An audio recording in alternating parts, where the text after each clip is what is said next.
Well, anyways, we'll be starting with a new series entitled Handle with Care. And this is a very sensitive topic na from the outset, gawin na nating less sensitive. Kasi basically, this topic, we will be talking about sex! Oh, nagising kayo, di ba? Di ba? It's very awkward to hear that word, sex. Oh, di ba? Tumahimik kayo, ang awkward. Sige nga, sabihin nyo sa akin, sabay-sabay. Say it with me. 3, 2, 1. Sex! Ayaw pa rin. Hopefully, by the end of tonight, masasabi nyo na yon without any reservations. Because you know, the message we have today will be talking detailed. Hindi naman detailed, super detailed. Pero, about the design of God in sex. Because you know, in the world right now, ang dami ng opinion about sex di ba? There's so many noisy opinions about sex. But you know, this topic is very important because people or even kingdoms get destroyed because of this. Di ba? Even families get destroyed because of sex. And sometimes, in our culture, especially sa Filipino culture, sobra tayong nahihiya pag-usapan yung mga gantong bagay, di ba? Tabu siya na, nung pinagsasabi mo, madumi yun. Kasalanan yun, huwag mo pag-usapan. On the other hand, meron naman mga opinion sa mundo na ang confident nila pag-usapan sex, pero hindi naman biblical yung idea nila about it. So, kunwari na lang, di ba? Most of us here, if not, most of us na lang muna, where did you learn the idea and concept about sex? Right?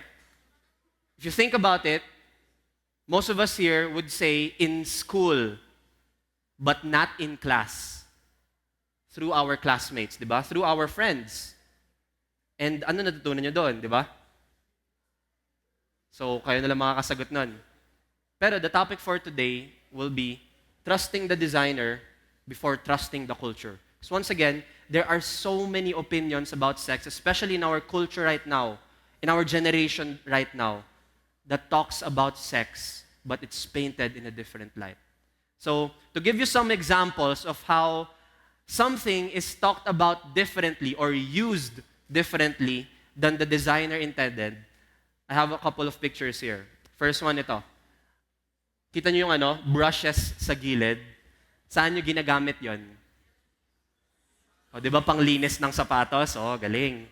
Tama, ako rin Alam nyo, ginawa ko yon. Lagi ko yung ginagawa actually. Until one time, may dumi yung sapatos ko na itim or puti. Tapos may itim siyang dumi, so ginanon ko. Kumalat. O, di ba? Pero, hindi kasi yun talaga yung design niya The design for these brushes at the side of the escalator is for your clothes to be protected para hindi siya ma-catch ng escalator. O, another one. Ako kasi, I have eczema. And ever since bata ako, we always used to buy ointment. Tapos it's contained sa mga ganito, squeeze tube tawag dyan. Kinailangan ko pa i-google ano tawag dyan Pero kita niyo yung sa dulo niya, yung pointy end on the cap. I never knew what it was used for. Gusto ko lang lagi pinipress. Parang pang fidget lang, para lang may ma-feel yung yung daliri ko.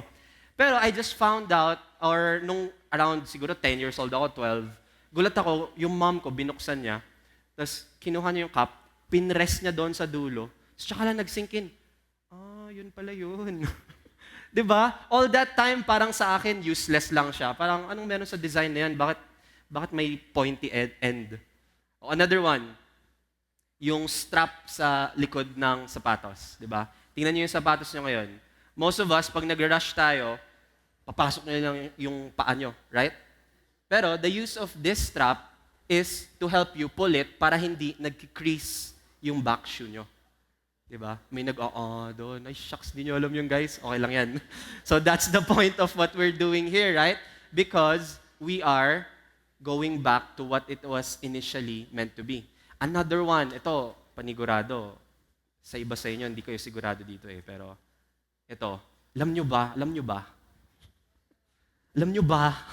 hindi lang ito pang display. Amazing. Shocking, guys. Grabe. Di ba? Hindi lang pala siya pang kolekta ng alikabok sa shelf. Alam niyo kung ano siya? Binabasa pala to. Wow, grabe! Amazing. Pero jokes aside, di ba, there are very many things right now in the world that some are important, some are less important, pero the design intended for it is no longer what it is being used for. And one major example of this is this: sex. Diba? Kasi we have all these ideas. Minsan di natin alam yung use, minsan mali yung pagkakaalam natin sa use. And you know, in the world right now, these are some of the things that they say that sex is. So they say sex is just a commodity. Sex sells. Kaya bibili na lang kayo ng toothbrush, napaka-provoking pa nung magmamarket sa inyo, di ba? Or bibili na lang kayo ng glasses, or even in movies and series. Alam nyo ba, it's a study right now na series, or kunwari sa mga series, sa beginning seasons nila, talagang intentional nilang ginagawa na very filled with nudity, very filled with sexual content kasi it hooks people. There's a study about that, kaya even right now, intentional nilang ginagawa yon. Because sex sells. So, as they say. Another thing, sex is just a physical act. So, para lang siya high five, okay. Oh bro, high five naman tayo dyan, di ba? Physical act lang siya and it doesn't mean anything. Another one is, it's just for pleasure. So, if you're stressed, bored, alone, you just watch porn. Right? And people just chase the next dose of pleasure, the next click. Or this last one, it's for anyone, anytime, anywhere. So it doesn't matter who it is, when it is done, or where it's done. Do what makes you happy. Diba? Regardless of who, when, and where you do it, and who you have to sacrifice for it. So that's the sad reality. Pero to address some of these things that the world thinks about, here are some questions that I want you to think about. If sex is just a commodity, why is sex trafficking not legalized? Di ba sex sells? Oh, so baka hindi siya legit na business. Right? Kayo ba sa inyo, okay lang sa inyo na binibenta nyo sarili nyo for sex? Right? In your very hearts, you know it's not right. Pero, another one, if sex is just a physical activity, here's another question. Why are victims of sex abuse traumatized? Physical activity lang naman siya, di ba? Bakit may kasamang emotion? Hindi na kailangan. No strings attached, right? Another one. If sex is just for pleasure, why is it connected to something as important as giving birth, producing life? Right? Oh, lastly, if sex is okay with anyone, anywhere, and anytime, why are the consequences for its misuse as severe as these things? HIV, AIDS, STDs. Right? You know in your heart there's something wrong with these kinds of thoughts about sex, right? So, ano ba talaga ang sex? Well, you know, if we consulted the world, those are the answers that we will get. But the sad reality is sometimes even the church is very quiet about it. They won't talk about sex. Kasi, delikado pag-usapan yung topic na yan. Pero, my question for you is, if we believe that God designed everything, including the fact that you need to have sex to have children, and that is needed for humanity to survive, then shouldn't we believe that God has the number one authority when it comes to talking about sex? Therefore, the church should be talking about it as well. Because some of us here, it's been tainted in our minds. And the sad reality is because maybe the church lacked in some areas of talking about this. Pero that ends tonight, hopefully, right? That's why this series is so important for us to talk about, because our ideas and notions of these kinds of topics that are very serious needs to be sanctified, needs to be renewed. And the one thing that we have to understand first is, number one, God is the designer of sex. Let's go back all the way from Genesis. Genesis chapter 1, verse 27 to 31. And it says here, so God created man in his own image. In the image of God, he created him, male and female, he created them. And God blessed them. And God said to them, be fruitful and multiply, and fill the earth and subdue it. And on verse 31, he says here, and God saw everything that he had made, and behold, it was very good. So, i-unpack natin tong verses na to. Okay? So that we'll have the right view of sex. And basically, what these verses are trying to say is this.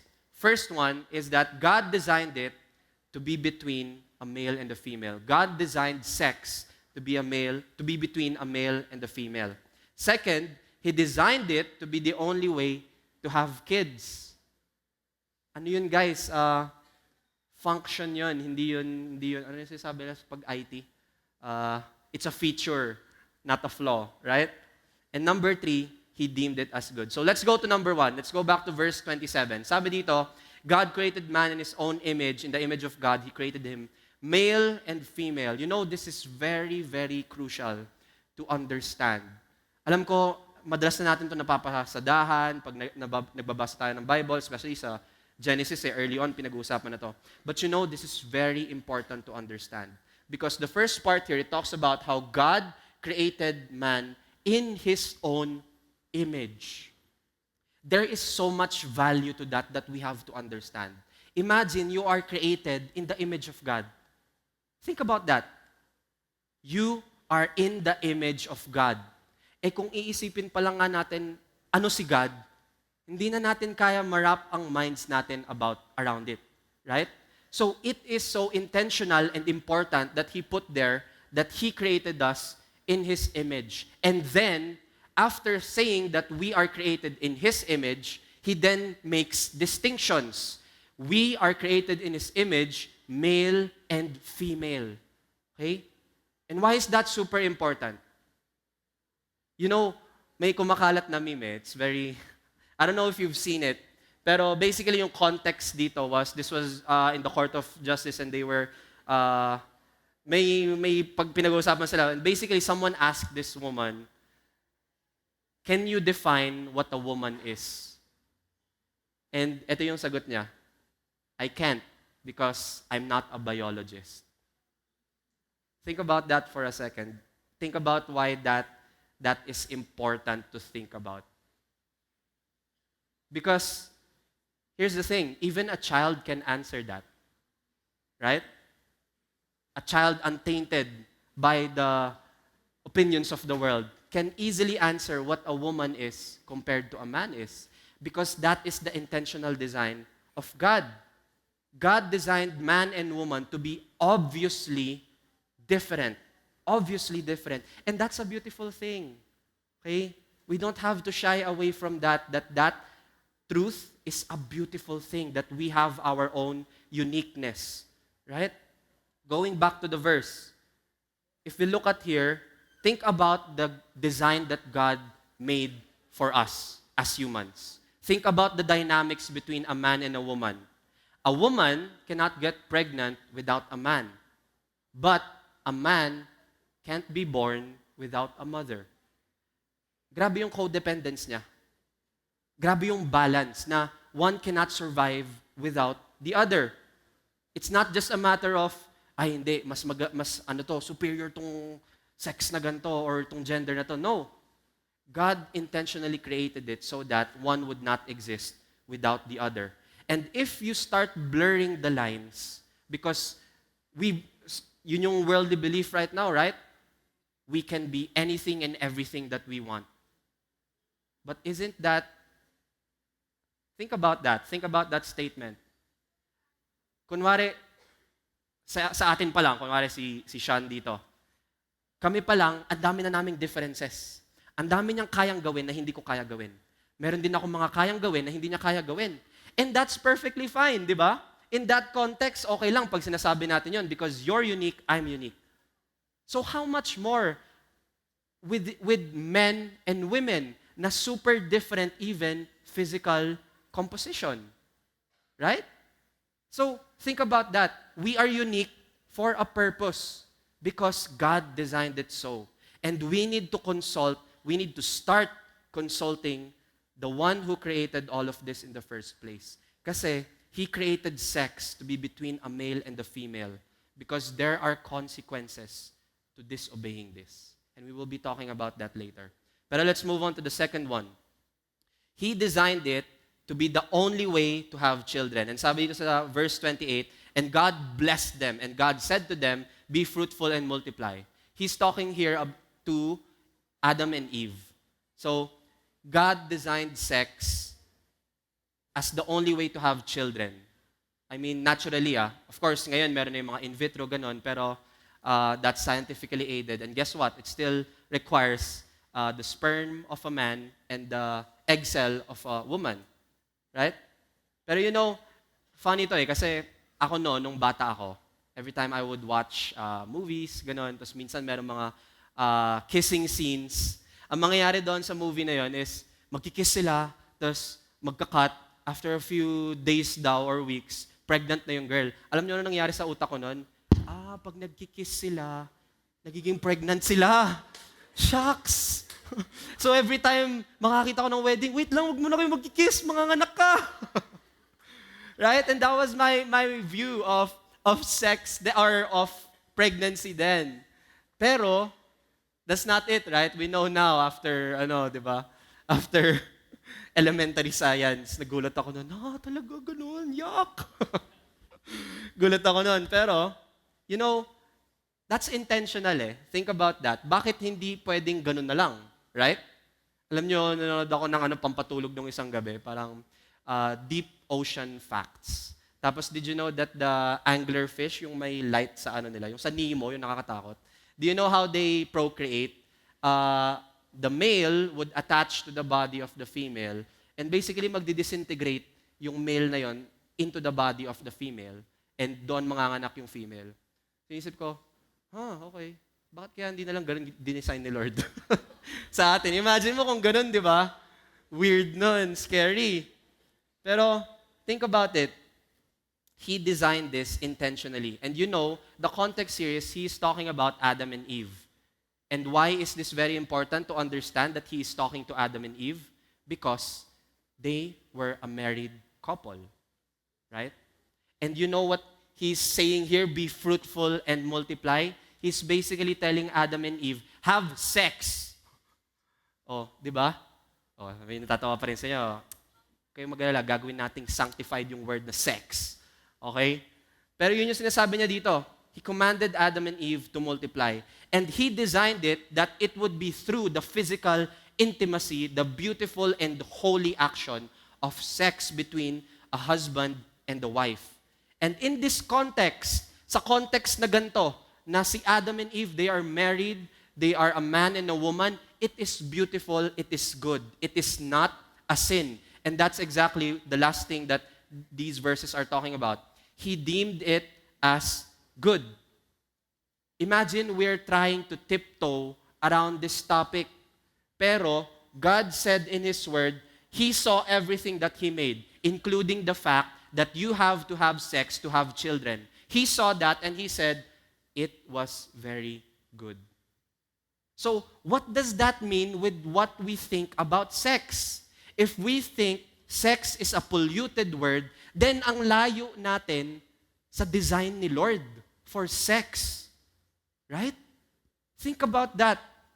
Kasi notice how much value God put on sex. Kasi imagine, natapos na sana ang humanity kung walang way of producing si Adam and Eve.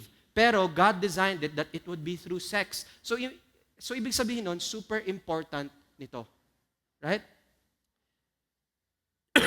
Excuse me, sorry. So it is a requirement to keep humanity alive. And God saw that, and He saw that it was good. So, sex is good. Say it with me, children. Sex is good. Di ba? Pag out of context, narinig tayo doon sa labas. Nako, delikado na. Yeah. Pero what's the problem? What's the problem here? The sad reality is culture has lost the beauty and meaning of sex. Kaya nga, right now, it's a very controversial word, right? It's hard to talk about because culture has lost the beauty and meaning of sex. We can only bring back its value if we consult God who designed and created sex and called it good. Imagine that. And you know, God takes sex very seriously. He takes it so seriously that He has put so much value and importance to it that when people misuse it, there are severe consequences. You know, when people don't obey those 3 principles na we showed a while ago, there are severe consequences. Take a look at these statistics. First one, in 2022, gay and bisexual men accounted for 67% of new HIV diagnoses in the US. Second, STI, HIV, and HPV testing odds are higher among women who have both male and female partners. So in short, bisexual women who have sex with men and women. So mas higher yung cases compared to women with only male partners. Pero notice, male partners yung sabi dito sa huli kasi implied na these women still have sex with different partners, just male. Pero it continues on. Number 3, 20 to 40% of divorces are due to infidelity. And I don't know if some of you here are sadly a part of this statistic, that your parents separated or something like that, or you've witnessed people like that. And it's very sad. It's very sad what happens to the children. It's very sad what happens to the impact that it has on the people around them. And this is because of what we're trying to talk about here, sex. Fourth, research shows excessive pornography consumption contribute to increased risks of depression, anxiety, and loneliness. That is scary. Kasi you know, we have a statistic here that we are one of the top users of Pornhub, the Philippines. But it leads to this? No wonder, right? That is very concerning. So think about it. Sex is good. God said it so. But it should be done in the proper time and place and with the right partner. Okay? Are you understanding now the weight of what we're talking about here? This isn't just a gimmick na kasi, ay, Valentine's, ganito. Actually, sobrang timely nga ng Valentine's kasi we never know, right? The notions right now of love. Most of the time, it's polluted. Think about this. What do you see here? Fireworks, right? Alam mo ako personally, I love fireworks. Hindi ko alam kung ADHD ko yon, pero pag nakakita ko ng daming sumasabog, napapayapa yung puso ko. Nare-relax yung nervous system ko na, okay. Kala mo high. Pero I really love fireworks. Pero think about it. Fireworks has a proper time and a proper place to do it. Kasi imagine, actually asar na asar ako nung around January 2. May mga nagpapaputok, tanghaling tapat. Anong nakikita nila doon? So trip lang nila yung ingay. Kasi imagine, di ba, fireworks done in the daytime, you can't really appreciate its beauty. You can't see anything. Right? Pero when it's done in the right time, during the night time, its purpose shines. Right? It's also done for special occasions only. Imagine kung araw-araw tayo nagpapaputok. Ka-stress yun. Pero no, it signifies, kaya nga, di ba, pag narinig natin na may paputok, yung tanong agad natin, ay, anong meron? May special occasion ba? Right? So think about that. There is a special occasion for it. Now imagine, ako kunwari, sobra akong natuwa sa fireworks. Oh. Ang saya-saya ng fireworks, tuwang-tuwa ako, napapayapa ako, gusto ko, since nagiging peaceful ako, gusto ko makakita ng fireworks habang natutulog ako. So nagpasindi ako sa dorm ko. Oh, imagine, right? Oh, ano mangyayari nun? Wala na. Ano tawag sa akin? Oh, di ba?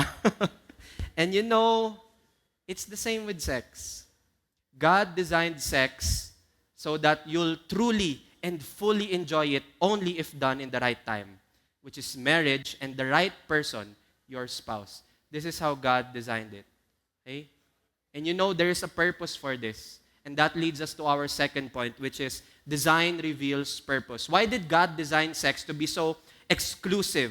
Why the need for one partner only? Why the need to wait for marriage? Well, let's take a look at God's design and purpose for sex all the way back again from Genesis. Kasi alam niyo sa Genesis, ang ganda. Nilahad doon ni Lord through Adam's life, kung ano bang ideal scenario on when does sex happen, when does getting married happen. And you know, I encourage you to take notes on this, okay? So, guess where it starts, yung story ni Adam? Work. Sino dito nagtatrabaho na? Mga B1G there. Mga B1G people, taas kamay. Woo! Let's go. All right? Right? So, imagine, it starts with the story, and God's story for Adam and design for him is that the Lord God took the man and put him in the garden to work it and keep it. You know, one principle that we can get here is that God gave Adam his task and calling first. Diba? Adam was tasked to cultivate the garden, to name all the animals. And for sure, you know, what happened there during Adam was doing that was, first, he was building his identity. Oh, this is my capacity. Kaya ko pala magtanim. Kaya ko pala magsaka. Diba? Kaya ko pala gawin itong mga bagay na to. And he was cultivating skill and responsibility. Kasi ginagawa niya kung ano yung tinuro sa kanya ni Lord na gawin. And second thing that he did. So verse 16, it says here, the Lord God commanded the man, you shall not eat of this fruit. So ano yung second principle natin dito? After working, hindi pa pala naka-display. Ito. Lord commanded the man, and yung command niya doon is you shall not eat. So ano yung basically sinasabi dito? He gave Adam boundaries. God first gave yung responsibility, and then He set boundaries. You shall not. Ito, pwede mo to kainin. Ito, bawal. So, sinisetan niya ng boundaries si Adam. And you know what Adam would have learned here? Obedience. So, what do we notice here? Calling, identity, and obedience came long before Eve was in the picture. Wala pa si Eve here, right? There's no mention of Eve na may partner na agad si Adam, nagbe-build pa lang siya ng sarili niya. No. Pero, God first cultivated Adam, his calling, his identity, and most especially, his obedience. Because the next thing that comes was Eve. Sabi dito ni Lord, it is not good that man should be alone. I will make him a helper fit for him. And you know, this is so nice how they word it out here. Kasi, imagine, time passed. So yung sequence, may ginagawa si Adam, nag-obey si Adam, and then, God was the one who decided, this time, it is not good. Kasi imagine, di ba, nung ginawa ni Lord si Adam, and sinabi niya, sige, gawin mo muna to. Ano sabi niya doon? During that time, it was good for Adam to be single. Right? Are you getting my point here? Na during that time he was doing all those things, it was good that he was single. But suddenly, there came a time that the Lord Himself said, si Lord hindi si Adam, that it is not good that man should be alone. So what can we get here? God knows the right time when being alone is no longer good for you. And most of the time, this is when your calling, your obedience, your identity has been worked out. Because He knows you will need a partner compatible for you for where you're going to be going. Okay? And you know itong word na ginamit dito na helper, most of the time, nagiging controversial to, pero in all honesty, hindi dapat kasi if you know the original word for this, it's not a matter of inferiority, na the woman is inferior to the man. But in reality, the Hebrew word for helper actually means a complementary partner. It looks something like this. A hand perfectly fit in another hand. So that if this was a different hand, hindi mag-fit. And that is the beauty of God's perfect time with the perfect person. It's the perfect match so that each other will support the other. Okay? Hand in hand siya. It's not a matter of, minsan may ganun na toxic notion, right?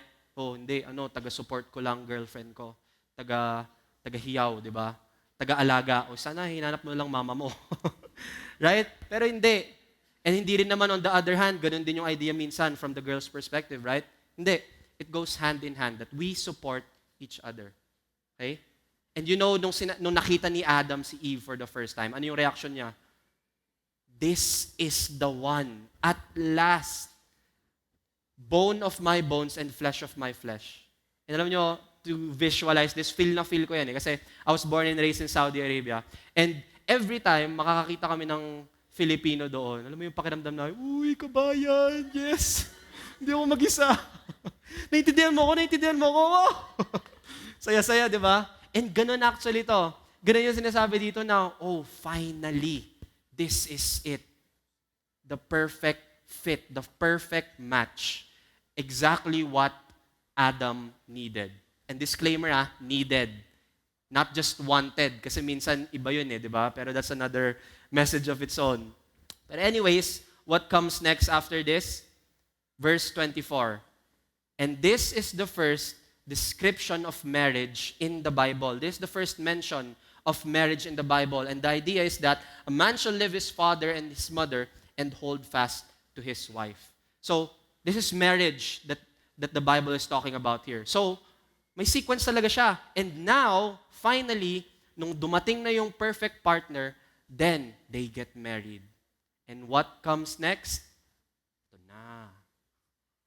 Now, Adam knew Eve, his wife. And ang ganda ng word na ginamit dyan, knew. Parang kung ito lang babasahin mo, okay, cool. Nagkakilalanan sila. Pero ano yung kasunod niyan? And she conceived and bore Cain. So what is this word talking about? Sex. Ayan, uncomfortable pa rin kayo. Ano ba yan? Sige. Ayusin natin yan. Huwag kayong mag-alala. Attend ulit kayo next week and next week. Pagkatapos nun, sisigaw-sigaw na, sex! Tapos okay na sa inyo. Diba? Pero, this word is talking about that they had a physical and intimate relationship with one another that conceived a child. So, pero, ito yan. Minsan nag-gloss over natin to Pero, anong chapter to? 4. Right? What comes before chapter 4? Tama, chapter 3. Very good, children. Okay? So, ano nangyari sa chapter 3? Those of you who know the Bible, what happened in chapter 3? The fall. Doon nagkasala si Adam and si Eve. That's where they sinned. And I want you to think about this for a moment. Imagine sa point of view ni Adam or ni Eve. Chapter 3, nagkasala sila. And alam natin yung story nun. Eve was tempted by the serpent. She ate the apple. And then, nung nakita ni Adam, pinagalitan si Adam ni God. And then, ano yung ginawa ni Adam? Itong babaeng binigay mo sa akin Nagsisihan pa sila. Right? So imagine, grabe yung conflict na dinanas nila nung chapter 3. But on chapter 4, this still happens. They still have sex. They still committed to one another. Why? Think about why. Because what was a few chapters ago, ano yung inintroduce doon? Marriage. Right? Marriage. They got married. And because of that, they stuck to their commitment and they developed the relationship despite the worst failure in humanity. And that is the worst failure. Kasi until now, nararanasan natin yung consequences nun, right? Imagine, that is the worst failure in humanity, and yet, they stuck it out because marriage came first. Okay? So, to enumerate, to list it down, look at the sequence here. So first, what happened? God gave Adam his calling. Magtrabaho ka daw muna. Okay? Second, God taught Adam obedience. He said, pwede to, ito, bawal. Third, God gave Adam the partner he needed. And then next, they get married. Pero after that, they go through the fall. They sin. They mess up. They blame each other. Nag-away yun for sure. Doon na siguro nagsimula yung unang nagliliparan ng mga plato. Pero they stay committed to the marriage and decide that despite the failure, they will hold on to each other. Then, they seal it in the union of their bodies and soul. And this leads to something as beautiful as bearing new life. Imagine that. Imagine ang ganda ng design na to. Kita nyo yung value ng sex in the right context? Na it's more than just a physical act. It is a commitment. It is an enactment of your commitment when you got married. Na despite whatever happened, I will stick with this person. And we will unite our souls and our bodies. What a beautiful idea, right? What a beautiful thing. And yet, pag sinabi nating sex, yon, di ba? Good job. Na ano pa rin tayo na ilang, pero it's so beautiful. So imagine sige, let's ground this a bit. Perspective, kunwari, ng estudyante. Naggaling tayo sa student. Kunwari, sige, start from being a student. You are building yourself. You're studying. You are building your relationship with the Lord and keeping yourself pure. And after ano mangyari, you graduate. And then, you learn obedience. You find your calling in the Lord. You work and build your skills. Then, the Lord introduces to you someone special. Di ba? Cute. You start out as friends. You take the effort to get to know them, to build your relationship. You find out what makes him or her happy, sad, angry. You get closer. Then you finally decide, okay, she's the one. I commit to this person with all her beauty and flaws, with all that makes her attractive and sometimes unattractive. I want to love her, all of her, for all my life. Then you get married. And you seal that commitment before God. He sees na your heart and pure intention is, I will never leave her nor forsake her in sickness or in health. Then, this is it. This is why you've kept yourself pure. This is why you resisted porn. This is why you didn't sleep around with just anyone. This is what you trusted the Lord for. And this is good. Grabe. And bonus na lang, you get to bring life into this world. Right? So marriage is a covenant commitment to one another before God that you will never forsake each other, whether in good or bad, despite imperfections and brokenness. Sex is the consummation of this selfless love. It is uniting both flesh after the promise of never leaving each other's side. What a beautiful concept, right? Oh, praise God. Even she's very excited and sees the beauty of this, right? It's a beautiful thing. Imagine the build-up. Imagine the commitment and the conclusion. It's more than just pleasure. It's meaningful and intimate, and it is so special. Sex in this context, that is actually an act of worship to the Lord. Do you believe that? It is honoring God with your bodies because you are submitting to His design. So, in this context, sex is actually a worship to the Lord if you do it in the right way. Just like, sabi doon sa verse, di ba, whether you eat, drink, or sleep, you do it for the glory of God. And that's the same with sex. Okay pa ba? Narinig pa ako? Hello? Sound? Alright, sige. Sorry. So anyways,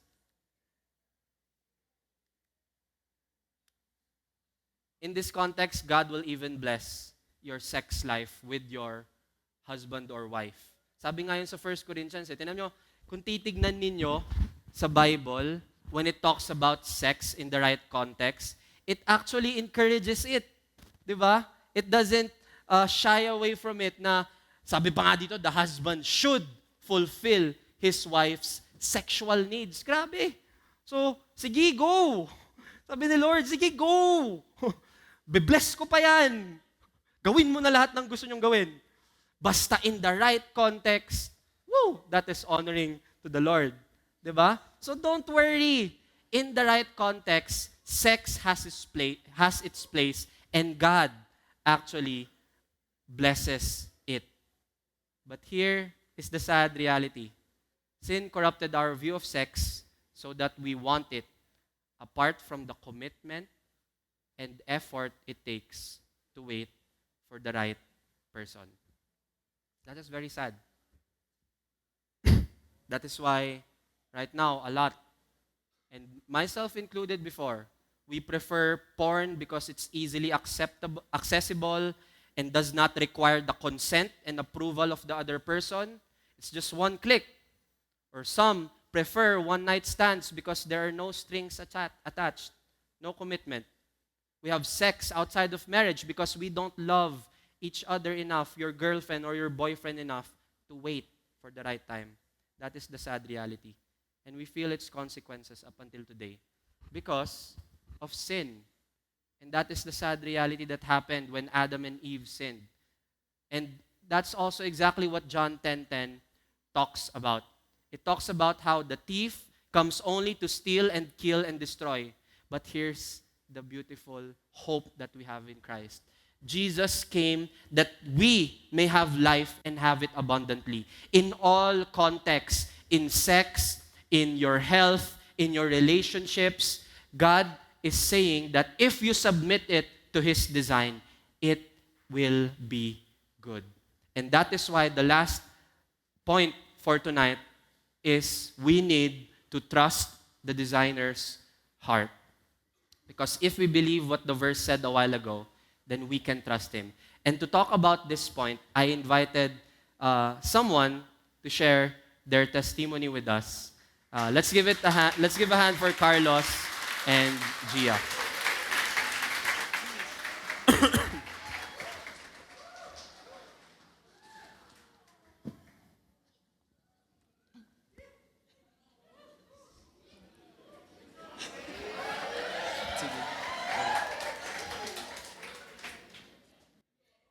My family and I started attending Christian services since 2018. But even then, I didn't understand what Christianity was all about. For me, it felt like we just switched to another religion. I was doing well in my academics, I was reliable in our house, and outwardly, I had a good girl image in our family, but I was secretly living a double life. Back then, I got my view of relationships and sex from my friends. I thought sex is normal for couples, even if they weren't married. I thought that you can only display your love to your boyfriend through sex. Out of peer pressure, I entered into a relationship with a person I met through a friend. It started out okay. I thought to myself, for the first time, I finally know what it feels to be loved. So I fully gave myself to the relationship. But it all started to change. The relationship became toxic and it led to emotional, verbal, and even physical abuse. The abuse got worse and worse. I felt scared that he might do something to me if I ended the relationship. This is when I started praying daily to the Lord for help. My prayer then was for my ex-boyfriend to end the relationship himself. But instead, God gave me the courage to no longer fear distancing myself from him until finally I was able to end the relationship. Fast forward to after the pandemic, I started to regularly attend D groups in CCF. This was also when I started to really seek the Lord. Through my D group, I understood for the first time the love God had for me through Jesus Christ, and it started to really change my life. I truly felt the difference between what I thought was happiness to the true and genuine joy found only in Christ. I used to live a faith that most would consider as good. I was obedient to my parents, I was a scholar, I had good grades, and our family was religious. But during this time, I had no personal relationship with the Lord. I was living a worldly life. My perspective on life and relationships was formed by the people around me who, who viewed sex and love apart from God. It was also around this time that I entered into a relationship in college. I thought entering a relationship would finally complete what was missing in my life. But despite being in that relationship, something was still missing. Life still felt empty. This relationship, sin led to another sin. It progressed to the point where those sinful actions led to severe consequences. That really broke me. I felt suicidal because of the guilt and shame. Around 2016, my parents were connected to CCF, and we started attending Sunday services. My mom then invited me and my sister to join CCF True Life Retreat in 2017.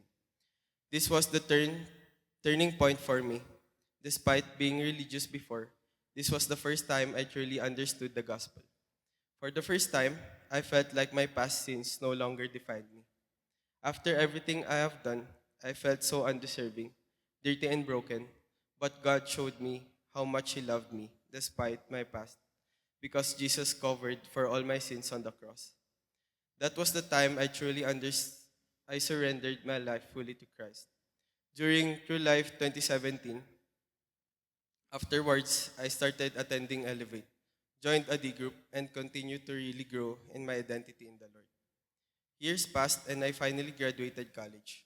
Then I got employed and I started serving in Next Gen Ministry of CCF. At this point, I was no longer seeking desperately for a relationship. I was already content and satisfied with God.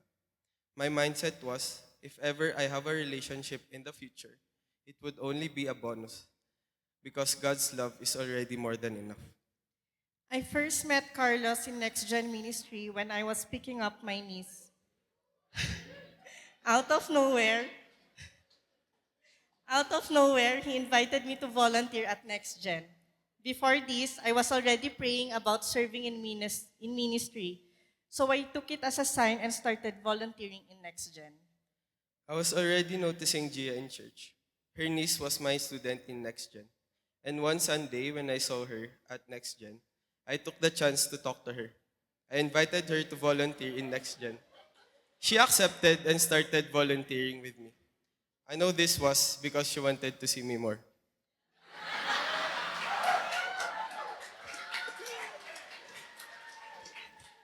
During this time, I was not looking for a relationship. In fact, I was more excited about finally being able to volunteer than I was excited about getting invited by Carlos. We started to get to know each other through group hangouts, B1G events, CCF sports ministry events, and whenever we would volunteer together in Next Gen. It was around this time I started to consider her as God's best friend.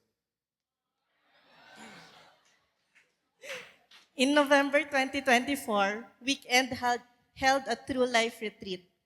This retreat was a very special time for me. This was the year where I really grew in my spiritual walk with the Lord. This was also the time I got baptized and it marked my spiritual birthday. True Life Retreat 2024 was also a very special time for me because this was my seventh spiritual birthday. I had an overwhelming sense of joy and thanksgiving as I remember how my life used to be and how God really changed it now.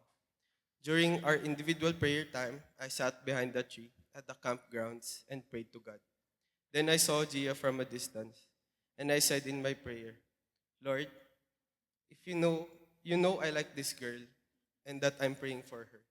I know she's your daughter and that you love her dearly. So if you will allow it, would you give me the permission to court her?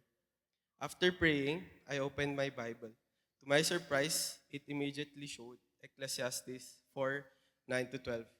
At that time, I didn't even know that this verse was used for weddings. But God spoke clearly in my heart and soul, and I knew that this was the Lord's confirmation for me to pursue Gia. The next day, Carlos invited me to go out.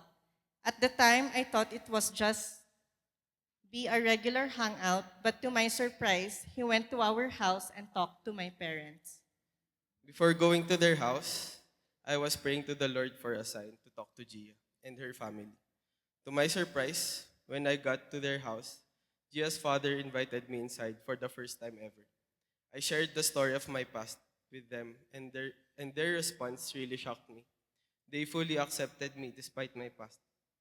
This was a big confirmation for me because I felt God's grace being displayed through Gia's family. While Carlos was talking to my parents, I was surprised, but I was so happy. I was thinking to myself, ito pala feeling ng maligawan ng maayos. I felt relieved that Carlos was willing to be vulnerable with me and my family, and that he really wanted to do it the right way and get my parents' approval first. This time, we were determined to do courtship the right way. So we set strict boundaries like no hugging, no holding hands, and every time I would pick up Gia with my car, she would sit at the back. We also always asked permission from our parents when we went out, and we always updated them.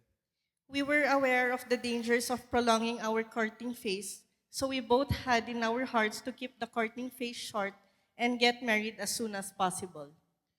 Our mindset was date to marry, so we already knew where the relationship would lead to. So around March 2025, we started slowly introducing the idea of marriage to our parents. But at that time, our parents told us to wait. I was honestly expecting a different response, but I knew that we needed to obey and honor our parents and wait for their blessing. So we kept praying for God's perfect timing. During the waiting period, we entrusted our parents to the Lord and kept doing our part. We started saving money and planning out the details of the wedding and our life after the wedding. We looked at prices for wedding locations, catering, decorations, and also an apartment we would move into afterwards. We kept praying for God's perfect timing until finally, November 2025, we set a time to talk to both of our parents again. We asked again for their permission and blessing to get married. And by God's grace, this time they fully gave their blessing. Praise God. This is when we understood that God's wait is a purposeful season of cultivating faith, patience, and trust rather than a passive delay. We wasted no time after getting our parents' blessing. The next Sunday, we talked to Pastor Atan to ask if he could officiate our wedding. We then approached Kuya Ron and Tita Mayos for premarital counseling. Then we got our marriage license at the City Health Center. And just Just this this week, we finished our 8-week premarital counseling sessions with Kuya Ron and Tita Mayos. By God's grace, we are getting married early this year.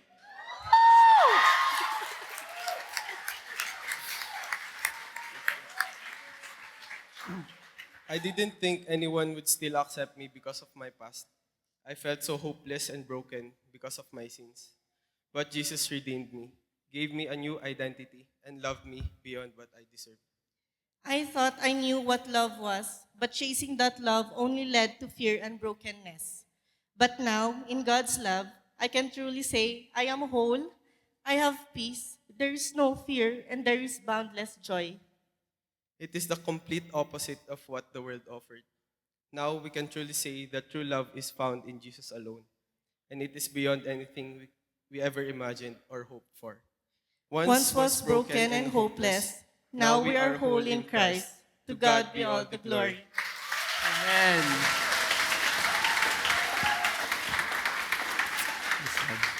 Praise God, praise God, praise God for their lives. This very personal din sa akin kasi nasubaybayan ko to nung hindi pa siya, nang liligaw. Pero praise God for them too. Let's pray for them before anything else. Lord, we thank you, God, so much for the story that you have molded in the lives of Carlos and Gia. Lord, we know we are looking at a miracle, oh God, and it is only by your grace that they are here and they are sharing such a beautiful testimony, Panginoon. So we thank you so much, oh God, for allowing us to witness their story, allowing us to see your grace at work in their lives despite their past, Panginoon. You redeemed it because you have said in your word, oh God, that you have come to give us abundant life. So we pray for them, Panginoon. We pray for protection, for guidance, and just for your favor and blessing to be upon them, especially, oh God, for their upcoming marriage, Panginoon. And we are so thankful, oh Lord. And as a community, we just bless them and we just praise you for them, Panginoon. Be glorified for the rest of their lives and let your light shine in their relationship. In Jesus' name we pray, amen.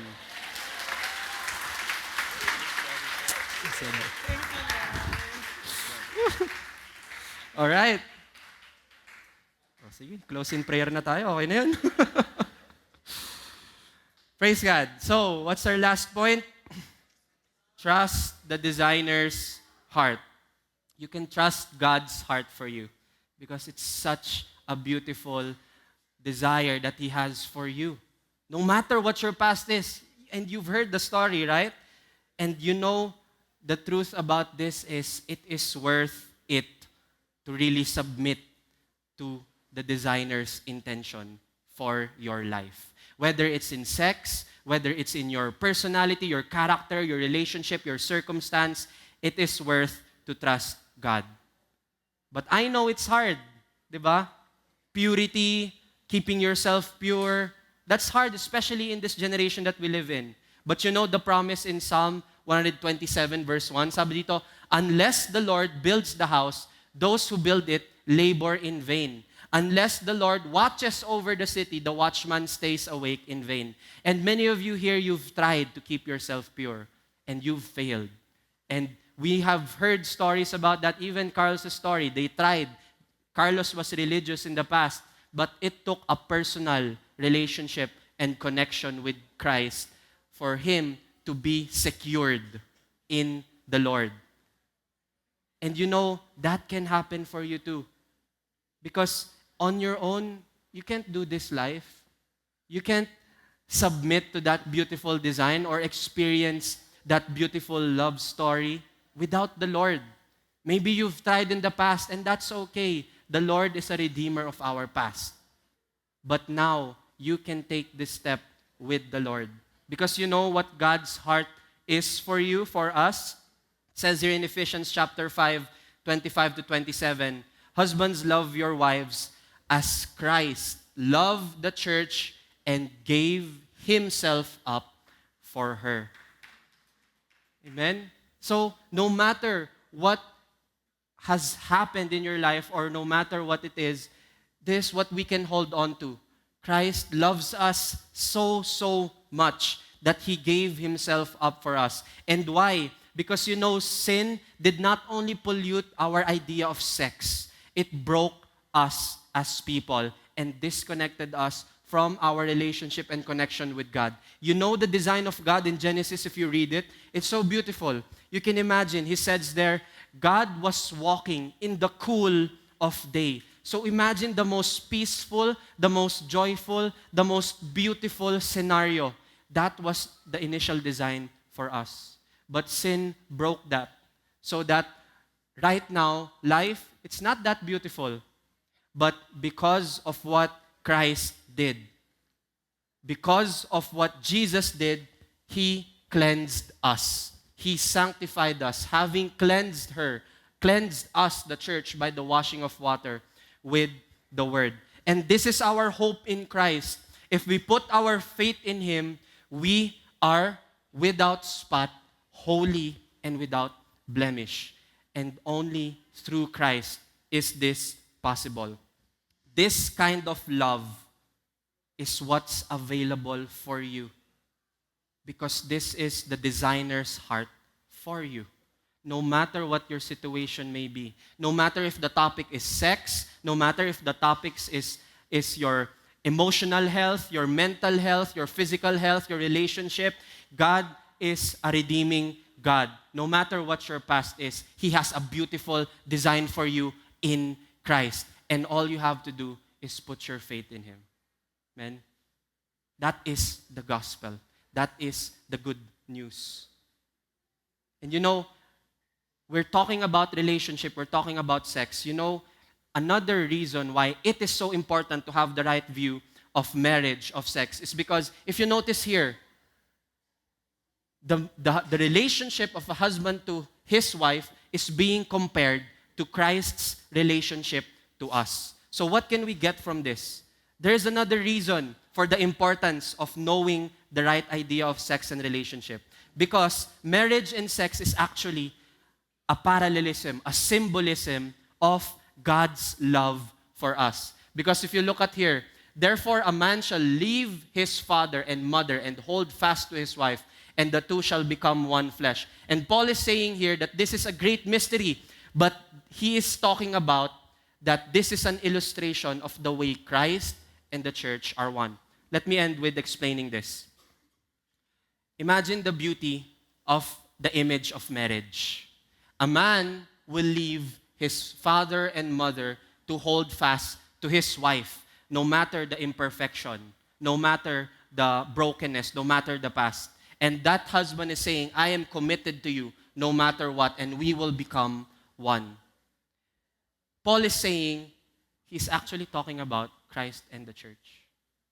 Jesus left the comfort of his throne in heaven. He left the Father's side so that he may hold fast to us, the bride, the church, so that we may become one. It says in 1 Corinthians 6:17, the person who is joined to the Lord is one spirit with Him.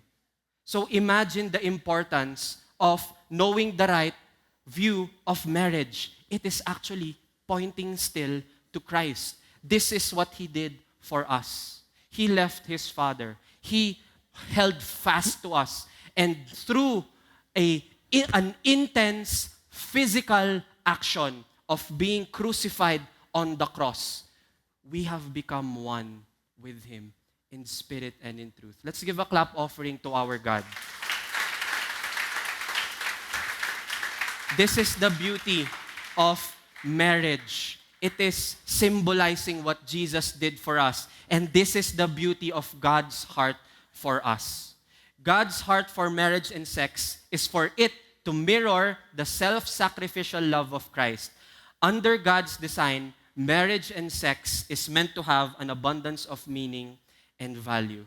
And you know, you can experience this beyond sex, beyond any context. Actually, in all contexts, you can experience this. Because in Christ, you are a new creation and you are one with God the Father, despite our sin. And you know, if this message spoke to you, you see that God's heart for you is trustworthy. I know it's sometimes difficult. Situations come. Conflicts arise. Bubugbog tayo ng buhay. Pero, if beyond all of it, we believe that this is God's heart for us, and it's such a beautiful heart for us, then you know you can finally submit and trust Him. Not just for sex, but also for life. So if this is you, and this message has spoken to you, and you want to submit your life to Christ, you want to submit your heart to this design, to this designer, and the beauty of His holiness and His purpose for you to give you an abundant life, I welcome you all to just bow your heads, close your eyes, and if this is you, maybe this is your first time here, and the Lord has spoken to you in this message. He showed you that, child, I have a beautiful purpose for your life. It is not just to be defined by your brokenness, is not just to be defined by your past, but it is to have a hope and a future in Christ. I invite you to raise your hands and pray this prayer with me. Lord, I surrender. I have tried doing it my way, and I have failed miserably. But Lord, thank you for speaking to me in a very personal way tonight. Thank you for showing me your heart. Thank you for showing me that there is such a beautiful purpose for my life and everything revolving it, Panginoon. That is why this night, O Lord, I submit to you and I want you to be my Lord and my Savior. Take every part of me. Help me to surrender it to your design.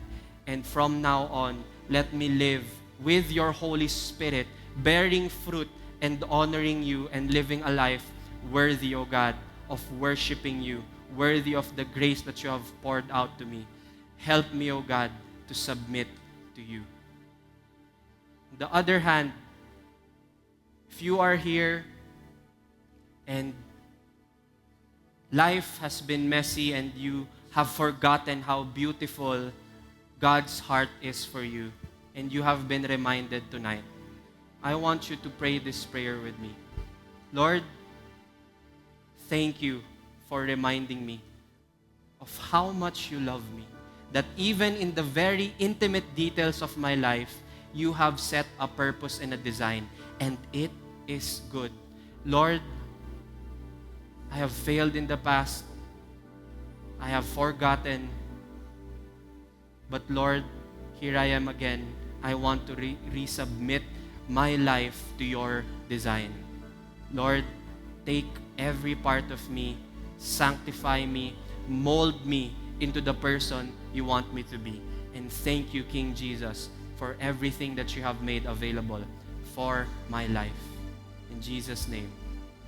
Lord, we come to you tonight in just thanksgiving. As we end this night, O Lord, Lord, may you continue to speak to our hearts. Lord, heal the brokenness in us, no matter what experiences we've had, no matter what wrong notions we've had about sex, about relationship, especially about you. Lord, I pray that you align it tonight, Panginoon, to your truth and to your word.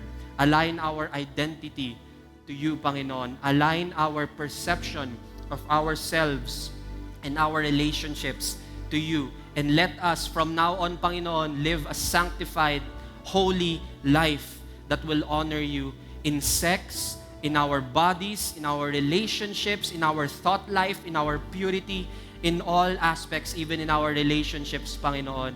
Lord, sanctify your church. Make us holy, O God. This is our cry. Cleanse us, O Lord. Make us the spotless bride that you are going to be meeting, O Lord. Let each and every one of us here, O God, commit this year to a life that will honor Christ. Not ourselves, not our pride, not our lusts, not our selfish comforts, not our worldly views, not even, O God, all the depression and all the insecurities, all the negative things that are holding us back.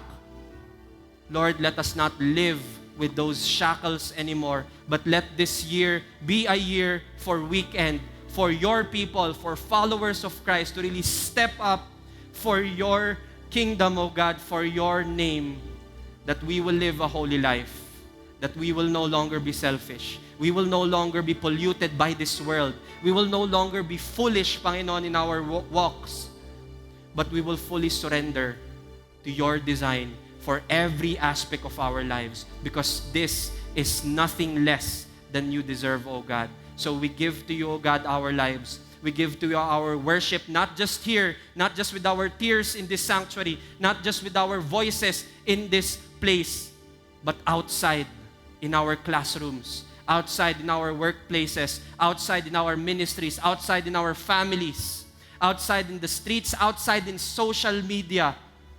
Lord, speak to us and convict us, O God, to live holy lives. honoring to you from now on, Panginoon. And let this year be a formative year for purity, for holiness, for righteousness and holiness, for your name's sake. In Jesus' name we pray, amen.